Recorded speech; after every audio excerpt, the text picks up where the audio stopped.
Diddy beating Cassie on film was horrible, but he not on trial for that. The whole case is about who can do the nastiest of the nasty. And Rico was present. Diddy probably will be acquitted, and I'm cool with that. And yeah, it remains to be seen. They also said in the instructions, basically, was he intoxicated when he was making these decisions? Because I guess that has to be factored in. So if I'm interpreting it right, it's like, would he have made these decisions? Counting down. Please refrain from obscene or profane speech. Direct your comments to council as a whole, and please refrain from individual or personal attacks, including disparaging other speakers' motives. First up online, we have Sasha Zanburia. Sasha?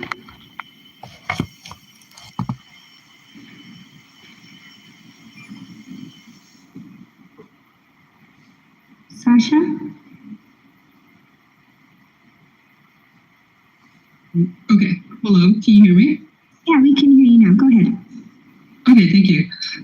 Well, thank you for taking this time and for allowing me to speak. My name is Sasha Zanburia.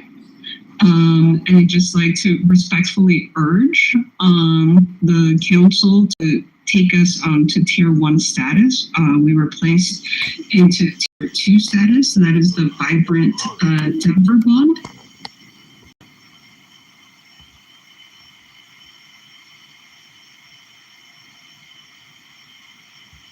Recording in progress. I have a restaurant there. It's named El Taco de Mexico, and we've been there. We're coming up close to almost 40 years. And we've seen, the city change and, us do the first art gallery and stuff like that. And, our streets are really in dire need of some repair, specifically because for First Fridays, we get around 10,000. Definitely August when we close the streets, about 15,000 people coming in there. And the streets are very narrow, very small. And so it used to work, but now the population is growing, and I don't feel that we meet the needs of the ADA community. And so we've had some issues in the past. And so we've been working on this for a couple of years to try to get the bond in. There's already been an investment about $2.5 million in when it comes to planning and development. But if we are put down again to Tier 2, we won't get funding that we need to finally be able to revitalize. I mean, the Denver itself is just changing so much, and we want to change with it and make our streets safe to be able to meet the needs of the community that we've served for so many years, but the growing community.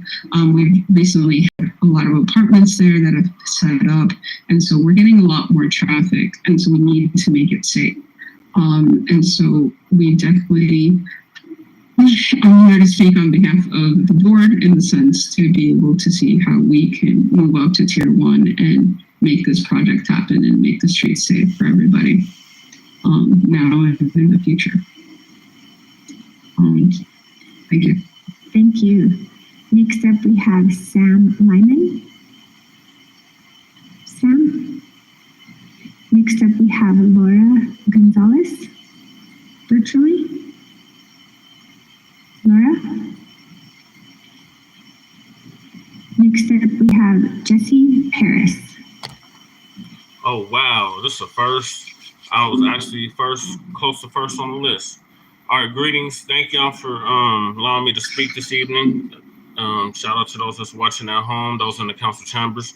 My name is Jesse LaShawn Parrish, and I'm representing for Black Star Action Movement for Self-Defense, Positive Action Commitment for Social Change, as well as the Unity Party of Colorado, the Northeast Denver Residents Council, Frontline Black News, Shabaka's Black Experience Enhanced, and I reside in CH, Legacy Loss, in Councilman Darrell Watson's district of District 9, the fine District 9. I was going to talk about several things. The first thing I wanted to talk about was that Salvation Army contract that y'all passed last week. Y'all should really be ashamed of yourselves. Shout out to the 4 people that voted no against it, the 4 council members that voted no, one of which was my former councilwoman, Chantel Lewis. Shout out to them. They get it, but the rest of the council doesn't seem to get it in that regard. We had a sob story about putting people out on the streets. They don't have no problem putting us out on the streets before the migrant invasion, but now all of a sudden, now it's a problem to put families and children out on the streets. I really wish that y'all would prioritize y'all voting base and voting constituents, the people that actually voted for you, not the migrants, not the newcomers, not the new arrivals, as the mayor likes to say, but the people that actually made this country what it is, the foundational Black Americans, the descendants of American child slavery freedmen who built this country, built this state, and built this city. And we only got one day of Juneteenth, while Latinos got 3 days of Cinco de Mayo. The alphabet community got 3 days of Pride. I didn't hear none of y'all talking about how you fight so hard for the Black community, like you did for Pride, like you did for Cinco de Mayo, like you did for all these other groups in their festivals and celebrations. So that's very telling. And then you tell us that you hear us and you see us, but you do nothing specifically for us. The days of the malign neglect are over, Democrats. And we're not going to continue to vote for nothing. If you want our vote, you're going to have to do something tangible for us, or you're going to keep losing election cycles like Kamala lost last year in 2024, and I was so happy to it, and I'm still smoking on my Kamala pack. So take that, K-Hive and Jeff Fard and your whole crew. And you're still lynching us. They had a lynching in Aurora this past weekend. Thank you, Jesse. Next up, we have Sarah.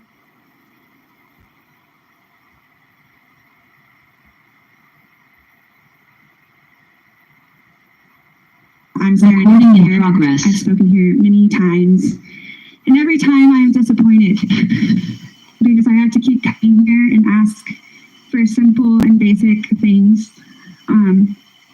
Money is the thing that controls this world and this country. What makes us money apparently is war, and that's all we care about.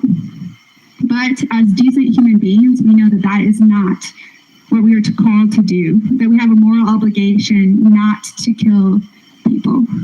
I mean, I would hope that you would know that. I hope that you have the same moral stance as I do. We talk about how there's not funding for education. There's not funding. There are people who are unhoused. Our migrant community is being attacked day and day again.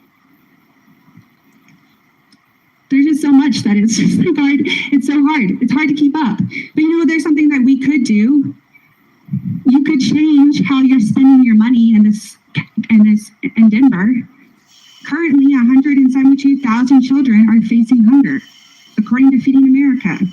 Over 17,000 students are experiencing homelessness, according to the Colorado Department of Education. 56,000 children do not have health insurance.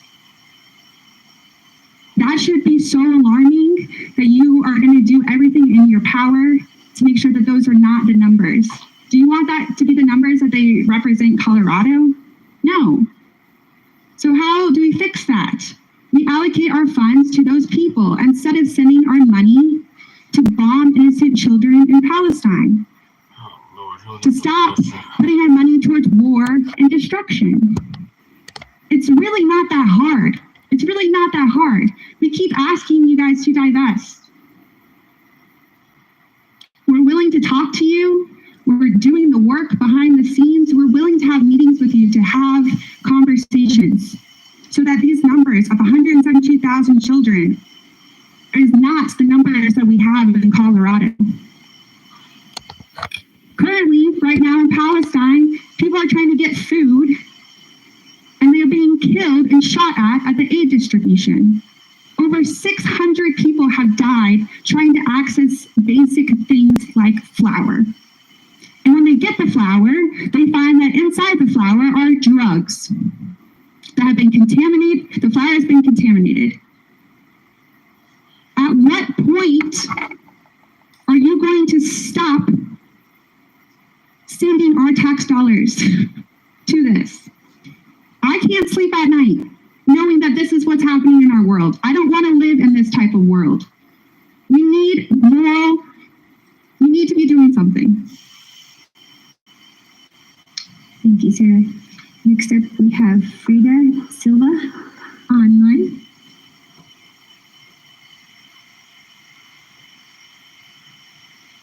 Hello, can you all hear and see me? We can hear you, yes. Wonderful, thank you.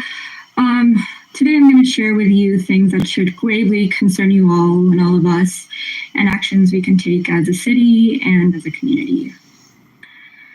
Just when the US funded genocide in Palestine couldn't get any worse, that I've seen and heard it all, family lineages being wiped out, children torn in half, Not our lineages, though, bitch. beheaded by airstrikes, Our sexual lineages violence don't get against no Israel priority, Defense no Forces, mention.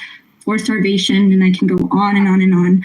I've seen one of the most sickest and most disturbing acts of warfare against a people, and that is that Israel is lacing the flour that they're giving as aid to hungry Palestinians with opiates. Israel is lacing the flour that they're giving as aid to hungry Palestinians with opiates. How sick and disgusting do you have to be? A population already so devastated, being fed drugs to further the US and Israel's goal of ethnic cleansing of a population. This country and Israel can't take the strength and resistance and determination of Palestinian people that they have to infect and drug them in order to pacify them by destroying their nervous system. But, where have we seen this before? This is not an isolated event, but very much one inspired by our country's own actions. The United States has long had a history of using drugs against communities here at home and abroad, from gifting typhus-infected blankets to indigenous peoples, to supplying nerve agents to US-backed regimes in South America, to federal agents planting drugs in brown and black communities. And I'm we don't sick. do that brown and nothing. But, what can we black do? and black. What can a small, big city Black like all Denver the time, do? bitch. I hear so many of the times that we don't get into matters of foreign affairs, but it is imperative that we do, because the same force that is carrying out ethnic cleansing overseas in Palestine and other parts of the world is continuing to do so here with our most vulnerable populations. And so I ask you all, Denver City Council, public at large, that we stand with humanity, that we stand with the people, and not with the corporations, but with your constituents. We are demanding that as a city, that we stop funding a genocide and divest from companies who are.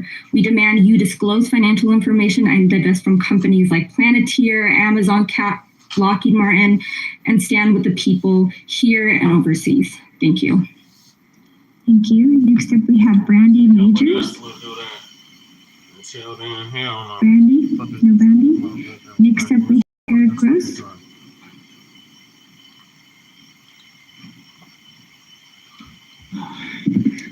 It's kind of a slow week in the council, but not out in the world.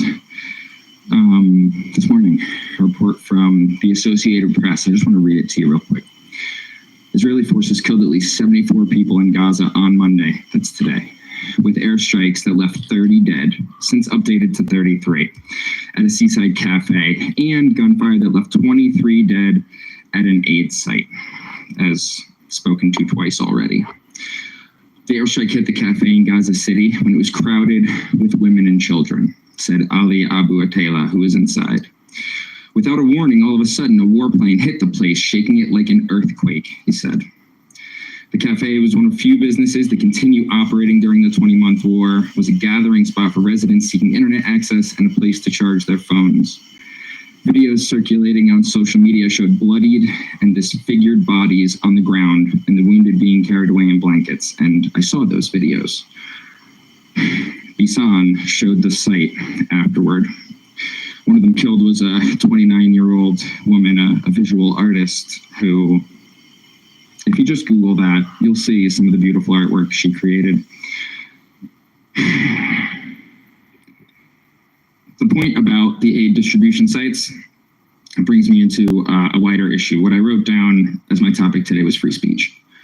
I've actually personally been impacted by this recently. Some of you may have the same congresswoman I have, Brittany Pedersen.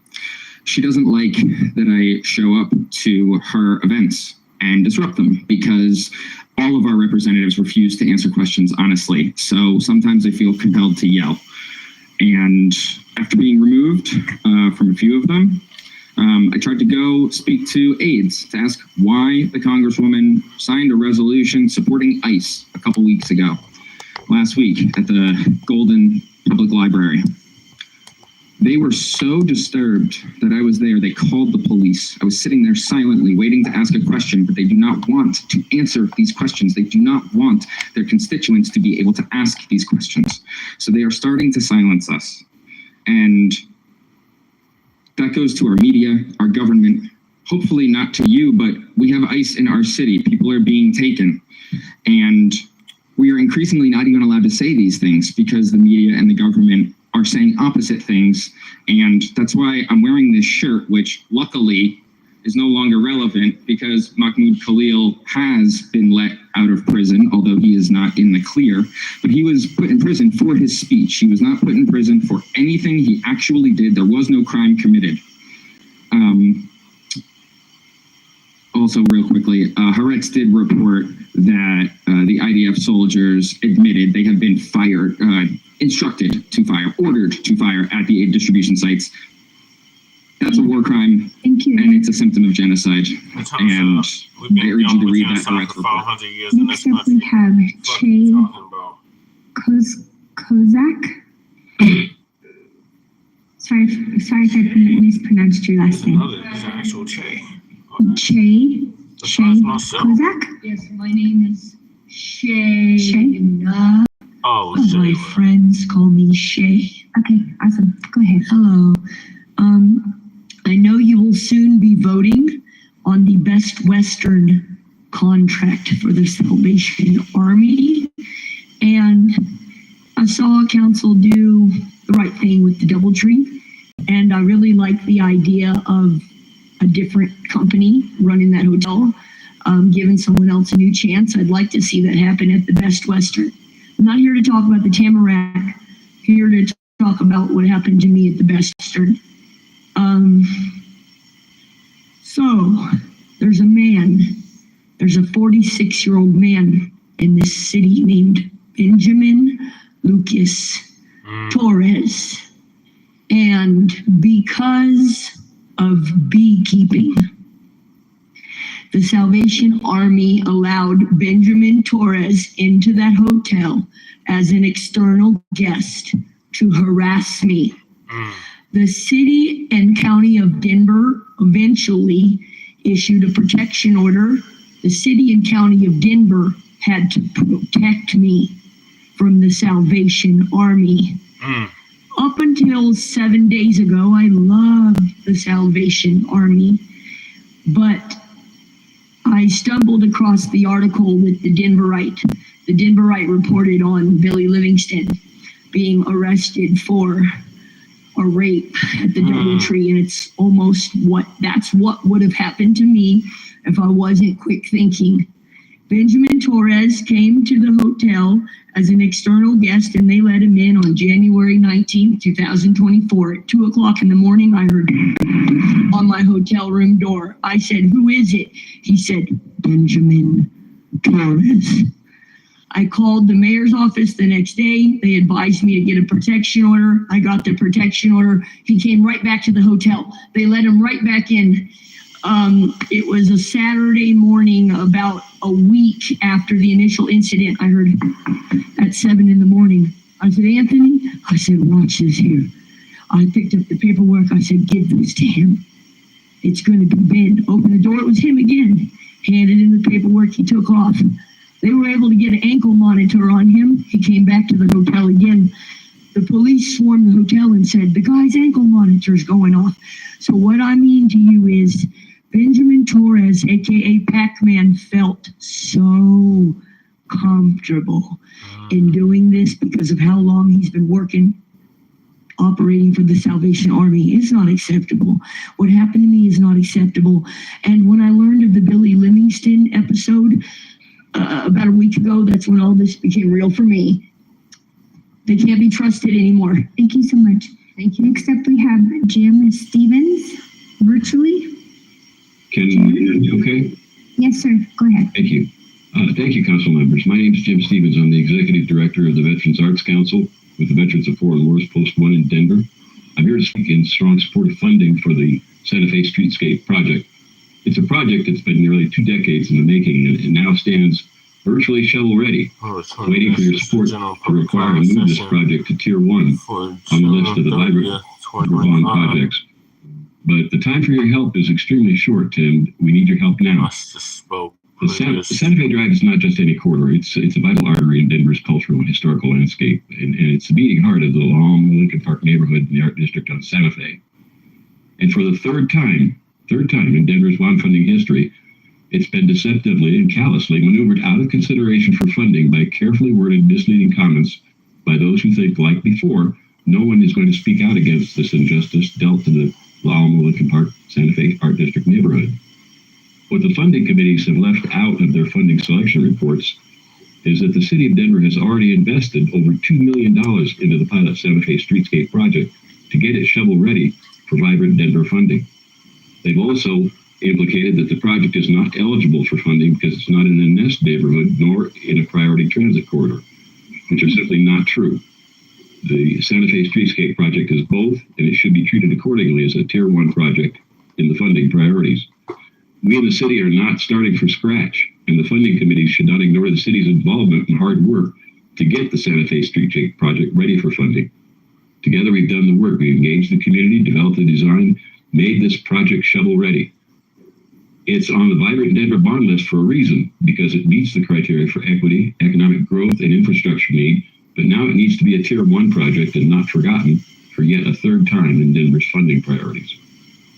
Let me be very clear, our sidewalks are not ADA compliant. We lack adequate lighting and green spaces. These aren't just cosmetic issues, they're safety issues. And if we don't finish the project that the city has started with us, we're being left with temporary street study bollards, poor lighting, and safety issues up and down the corridor. And now, with the common knowledge that the Broncos have purchased the Burnham Yard property just down the street in our La Alma Lincoln Park neighborhood, we're facing an inflection point. Development is coming. We can either get ahead of it with proactive infrastructure that supports increased foot traffic, business opportunities, and tax revenue, or we can watch it pass us by. If we're not ready, we in the city risk being bypassed entirely. Rising seas lift all boats, but only if we're prepared to rise. We are ready, and the city has already spent $2 million to get this project ready. After 2 decades of advocacy and planning, let's not lose this momentum through committee maneuvering. Let's ensure that the Santa Fe Streetscape project is Tier 1 approved for a Santa Fe Art District that's safe, accessible, green, and welcoming for all. Thank you, Jim. Thank you for your time and leadership. Thank you. Our last speaker for the night is Dan Current.